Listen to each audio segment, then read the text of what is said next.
Sunog sumiklab sa Metro Manila. Isang bata, patay.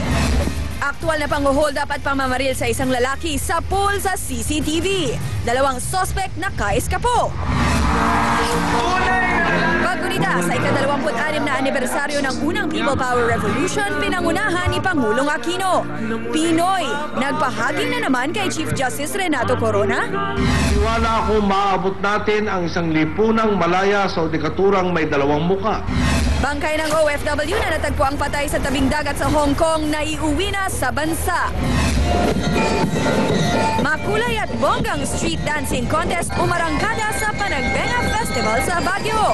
Mga float na tadtad ng bulaklak, handa na para sa Grand Parade bukas. At Taylor Swift, tinanggihan ang imbitasyon ng isang teenager na may leukemia para makadate siya sa prom. Pero may pambawi naman daw ang singer. Ano kaya ito?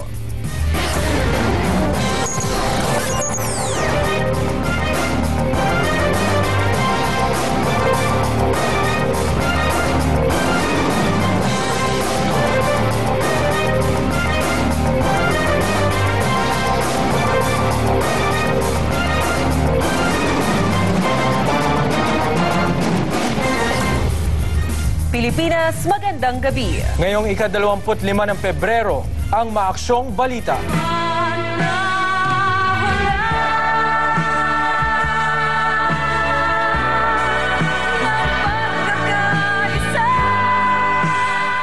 Simulan natin ang aksyon sa ika-26 na anibersaryo ng EDSA People Power Revolution. Kanina, parang nag-time travel ang mga nakiisa sa pagdiriwang sa reenactment ng salubong sa makasaysayang kalsada. Pero si Pangulong Noynoy Aquino nakahanap na naman ng tiyempo para sa mga tirada. Ikwento mo, Camille Abadisio. February 1986, nagsalubong sa Epifanio de los Santos Avenue o EDSA ang mga sibilyan at militar. Ang imaheng ito ng dalawang tangke, mga sundalo, madre at mga Pilipino mula sa iba't ibang antas ng lipunan ang naging simbolo ng EDSA People Power 1. Ito ang mapayapang pag-aaklas na nagresulta sa pagbagsak ng mahigit 2 dekadang diktatorya ni dating Pangulong Ferdinand Marcos. 26 na taon ang nakalipas, muling ginawa ang salubong na ito kanina. Present pa rin ng mga pangunahing karakter tulad ng nooy Vice Chief of Staff ng AFP at naging Pangulo na si Fidel V. Ramos at ang nooy Defense Minister na ngayon Senate President na si Juan Ponce Enrile. Naroon din ang kasalukuyang senador na si Gringo Honasan. Sila ang mga sundalong naging susi sa pagtatapos ng martial law. At kahit wala na ang kinikilalang mukha ng People Power Revolution na sina Cory at Ninoy, ang uniko iho naman nilang presidente na ngayon ang nanguna sa paggunita ng makasaysayang okasyon. Ang speech ni Pinoy may patama na naman sa sistema ng hudikatura. Matapos ang 26 na taon, malinaw na hindi pa rin tapos ang ating laban. Tiwala ako maabot natin ang isang lipunang malaya sa udikaturang may dalawang muka, na may isang sistema ang pangkatarungan may pinapanigan. Hindi tuloy na iwasan ni Ramos na ipunto ang pagkakawatak-watak ngayon ng mga sangay ng gobyerno. Itong anibersaryo natin ay araw ng pagkakaisa.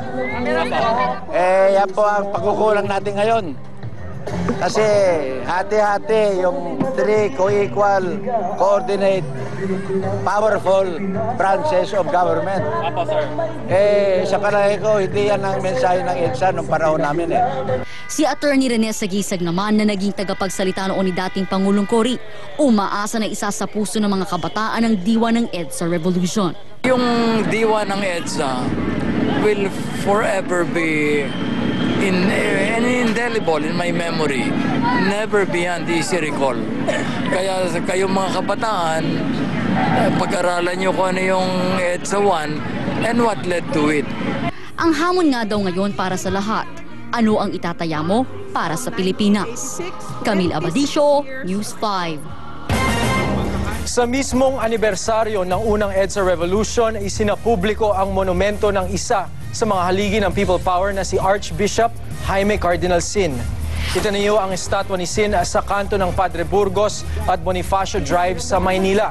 Halos ilang metro lang layo nito sa monumento nina Ninoy at Cory Aquino.